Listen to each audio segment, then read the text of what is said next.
રાધનપુરમાં મોહરમના પવિત્ર અવસર નિમિત્તે મોહસીને આઝમ મિશન દ્વારા હોસ્પિટલમાં સારવાર લઈ રહેલા ગરીબ દર્દીઓ અને જરૂરિયાતમંદોને ફ્રૂટ કીટનું વિતરણ કરવામાં આવ્યું। કાર્યક્રમમાં લવિંગજી ઠાકોર સહિત મિશનના હોદ્દેદારો ઉપસ્થિત રહ્યા હતા। સેવાકીય કાર્ય સાથે હિન્દુ મુસ્લિમ એકતા અને સામાજિક સૌહાર્દનો સંદેશ પાઠવવામાં આવ્યો। દર વર્ષની જેમ આ વર્ષે બી યોમે આશુરાના દિવસે ફ્રૂટ વિતરણ કરવામાં આવ્યું અને અશરફી ટિફિન સર્વિસ 365 દિવસ ચાલે। હુજુર ફાજીલે બખ્તર સૈયદ હસન અસ્કરી, અસલમ જિલ્લાની અને અમારા ધારાસભ્ય લવિંગજી સાહેબ શ્રી બી અંદર એક હાજર રહ્યા હતા।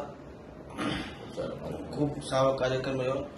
કેટલી હોસ્પિટલો રાધનપુરની જેટલી બી હોસ્પિટલો છે, સદારામ આઈસીયુ હોસ્પિટલ, સરકારી હોસ્પિટલ બધી વગેરે વગેરે બધી ટોટલ જે રાધનપુરના અંદર હોસ્પિટલો છે એના અંદર ફ્રૂટ વિતરણ કરવા